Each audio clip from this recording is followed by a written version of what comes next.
السلام علیکم ورحمۃ اللہ وبرکاتہ۔ الحمدللہ کفا وسلام علی عبادہ الذین اصطفیٰ اما بعد۔ میرے محترم بزرگوں اور دوستو، یہ اگست کا مہینہ چل رہا ہے، 15 اگست بھی آنے والا ہے۔ اس موقع کی مناسبت سے اس دیش میں مسلمانوں نے جو قربانیاں دی ہیں، انگریزوں سے جو جنگیں کی ہیں، اس موضوع پر روشنی ڈالنے کی کوشش کروں گا۔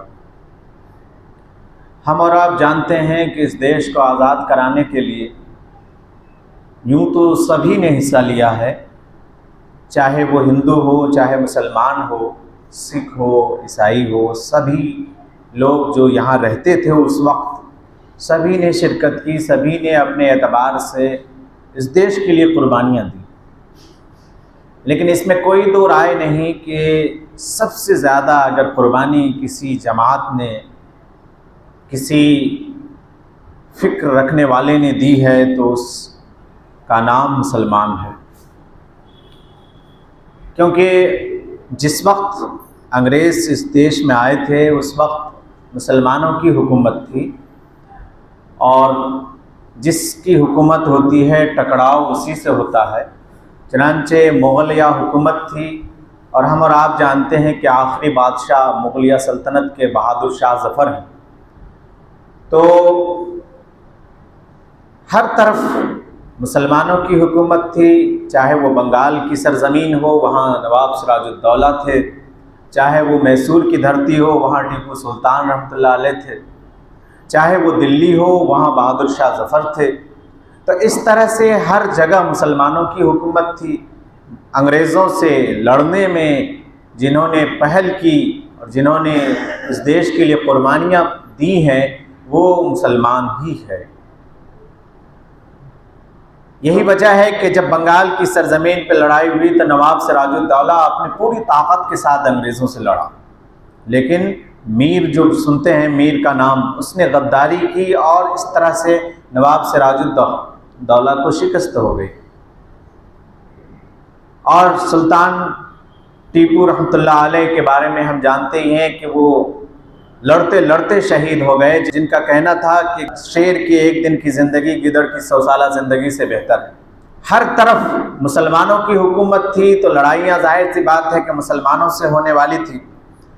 یہ وہ لوگ تھے جو بڑے چوٹی کے لوگ تھے، جن کے پاس حکومتیں تھیں، اپنی بادشاہت تھی، لیکن جب یہ لوگ شہید ہو گئے تو اس کے بعد علماء کرام نے اس کو اپنے سر لیا۔ ہر طرف علماء نے جال بچھایا، لوگوں کو اٹھایا، بیدار کیا۔ چنانچہ حاجی امداد اللہ مہاجر مکی رحمۃ اللہ علیہ اور حضرت مولانا قاسم نانوتوی رحمۃ اللہ علیہ جو دارالعلوم دیوبند کے قائم کرنے والے ہیں، انہوں نے اس کو اٹھایا، اور اس سے پہلے حضرت سید احمد شہید رحمۃ اللہ علیہ اور سید اسماعیل شہید رحمۃ اللہ علیہ، یہ سب بیدار ہوئے اور پورے ملک میں گھومے، پورے ملک کے لوگوں کو بیدار کیا۔ سید اسماعیل شہید رحمۃ اللہ علیہ یہ لڑتے لڑتے بالا کوٹ کی پہاڑی پر شہید ہوئے۔ پھر اس کے بعد مولانا قاسم نانوتوی رحمۃ اللہ علیہ نے اسے اپنے سر لیا، تو پھر اس کے بعد تمام علماء کرام اس میدان میں آئے، تمام خاص طور سے مظفر نگر، سہارنپور، میرٹھ کے جو علاقے ہیں، یہ وہ علاقے تھے جہاں بہت ہی زیادہ علماء کرام موجود تھے، اور وہاں کے مسلمانوں کا ایمانی جذبہ بہت زیادہ مضبوط تھا۔ تو سب سے پہلے ان لوگوں نے اس میں بیداری دکھائی۔ 1857 کی جنگ آزادی پورے ہندوستان میں چھڑ گئی، چنانچہ میرٹھ میں بھی مسلمانوں کا خون بہا، اور اسی طرح سے آپ کے علی گڑھ میں بھی 1857 کی جنگ آزادی ہوئی، جو مٹرا کی سرزمین پر ہوئی۔ جامع مسجد کے جو امام صاحب تھے اس وقت انہوں نے جامع مسجد میں کھڑے ہو کر کے جہاد کا فتویٰ دیا تھا۔ اس وقت وہاں پر بہت بڑا مدرسہ چلتا تھا، ان کے شاگردوں نے ان کا ساتھ دیا، اور یہ لوگ مٹرا کی سرزمین پر جا کر انگریزوں سے لڑتے لڑتے شہید ہو گئے۔ بڑی طاقت تھی، اس کا مقابلہ نہیں کر پائے، لیکن اپنی جان دینے سے بھی گریز نہیں کیا۔ چنانچہ ان کے 70 شہیدوں کو لا کر کے جامع مسجد میں لا کر دفن کر دیا گیا انہیں۔ وہ جو کیاری اوپر میں اونچی سی ہے، مٹی ہے، لوگ یہ سمجھتے ہیں کہ یہ کوئی کیاری سی ہے، اس میں نہیں، وہ سب قبریں ہیں جو وہی ان شہیدوں کی جو مٹراک میں شہید ہو گئے تھے، ان کے استاذ اور شاگردوں کی، وہ لوگ آ کر کے یہاں ان کو دفنایا گیا۔ پھر اس کے بعد پھول چوراہا اور عبد الکریم چوراہا کے بارے میں کتابوں میں لکھا ہے کہ یہاں پر پھانسی کے بڑے بڑے پھندے لٹکے ہوئے تھے۔ جو لوگ وہاں پر شرکت کی تھی ان کے بارے میں پتہ چلتا تھا کہ ان لوگوں نے شرکت کی ہے یا یہ لوگ اس کے حامی ہیں، مددگار ہیں، تو ان لوگوں کے لیے یہ پھانسی کا پھندا بنایا گیا تھا کہ ان لوگوں کو یہاں پر سولی دی جائے گی۔ یہ بہت پرانی باتیں ہیں، 1857 کی، سمجھ میں آ رہی ہے؟ تو 1857 کی جو جنگ آزادی ہوئی یہ پورے ہندوستان میں چھڑا تھا، سب سے زیادہ میرٹھ میں خون بہا، شاملی کے میدان میں ہوا، مظفر نگر کی طرف ہوا، سہارنپور میں ہوا۔ تو یہ جو پورا ملک جو تھا اس دیش کے لیے جو آگے بڑھے تھے وہ سب کے سب علماء کرام تھے، علماء کرام تھے، مسلمانان نوجوان تھے۔ کچھ لوگ ہندو حضرات بھی شریک ہوئے تھے، وہ کچھ لوگ تھے، یعنی اگر ہم 80 تھے تو وہ 20 تھے۔ آج بھی پوری تاریخ جنگ آزادی کی اگر ہم دیکھیں کہ اس دیش کے لیے جتنی قربانیاں دی ہیں، تو اگر ہم 80 ہیں تو وہ صرف وہ سب کے سب ملا کر کے 20% ہوگا اور 80% ہماری جانیں گئی ہیں۔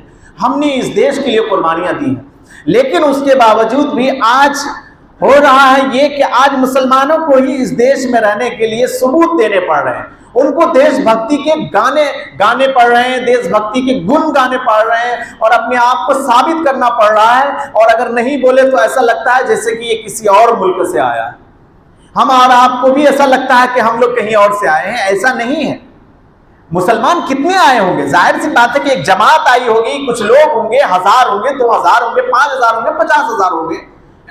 در حقیقت ہم لوگ یہی کہ تھے ان ایمان والوں کو دیکھ کر کے، ان اسلام پر چلنے والے کو دیکھ کر کے لوگوں نے اسلام قبول کر لیا تھا، اور یہ وہی لوگ ہیں جو پورے ہندوستان میں پھیلے ہوئے ہیں۔ اتنا کوئی باہر سے آتا ہے کیا؟ تو یہ ایک غلط فہمی پھیلائی جاتی ہے کہ مسلمان باہر سے آئے ہیں، ایسا نہیں ہے۔ مسلمان اسی دیش کے ہیں، اور وہ لوگ اسلام لائے تھے، اور اس دیش کے لیے انہوں نے بڑی بڑی قربانیاں دی ہیں۔ کیا کیا قربانیاں نہیں دی ہیں؟ مسلمانوں نے اپنے گھر بار لٹا دیے، اور مسلمانوں خاص طور سے پٹنہ کی سرزمین جو عظیم آباد تھا، وہاں کے جو علماء کرام تھے 1857 کے وقت، اس سے بھی پہلے وہ لوگ سب سے زیادہ سرگرم تھے۔ ان لوگوں کی پوری بستی کو تباہ و برباد کر دیا تھا، پوری بستی کو۔ وہاں کے علماء نے پورے ہندوستان میں ایک طرح سے روح پھونک دی تھی۔ آج ان لوگوں کو ہم لوگ جانتے تک نہیں ہیں۔ ایسے ایسے لوگ تھے کہ جنہوں نے اس دیش کے لیے قربانیاں دی ہیں۔ آج ہم اپنی ہی تاریخ کو بھلا بیٹھے ہیں، آج ہمارے ہی ساتھ دوہرا رویہ اختیار کیا جاتا ہے۔ یہ ہمارے دیش کی سچائی۔ اب انگریزوں کا دشمن مسلمان تھا، اس لیے ان کو چن چن کر کے نشانہ بنایا گیا، چاہے وہ اشفاق اللہ خان ہو کہ جنہوں نے سب سے پہلے پھانسی کے پھندے کو چوما، اور چاہے وہ حاجی امداد اللہ مہاجر مکی کے شاگرد مولانا قاسم نانوتوی رحمۃ اللہ علیہ ہو، حافظ ضامن شہید رحمۃ اللہ علیہ ہو، اسی طرح سے ان کے شاگرد مولانا قاسم نانوتوی رحمۃ اللہ علیہ کے شاگرد شیخ الہند مولانا محمود الحسن دیوبندی رحمۃ اللہ علیہ، کہ جن کو سب سے پہلے اس دیش کے خاطر جیل میں بھیجا گیا تھا مالٹا کی سرزمین میں۔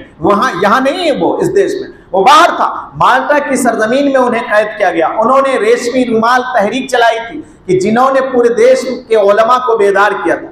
اسی طرح سے ان کے شاگرد جو تھے مولانا حسین احمد مدنی رحمۃ اللہ علیہ، جو مولانا ارشد مدنی صاحب کے والد تھے۔ مولانا ارشد مدنی صاحب کو آپ جانتے ہوں گے، جمعیت علماء ہند کے صدر ہیں۔ تو مولانا ارشد مدنی صاحب کے جو والد تھے مولانا حسین احمد مدنی رحمۃ اللہ علیہ، یہ اپنے استاذ کے بارے میں جب سنے کہ میرے استاذ کو شیخ الہند مولانا محمود الحسن دیوبندی رحمۃ اللہ علیہ کو جیل میں ڈال دیا گیا، وہ بھی مالٹا کی کالی کوٹری میں، تو وہ مدینہ منورہ میں درس حدیث دیتے تھے۔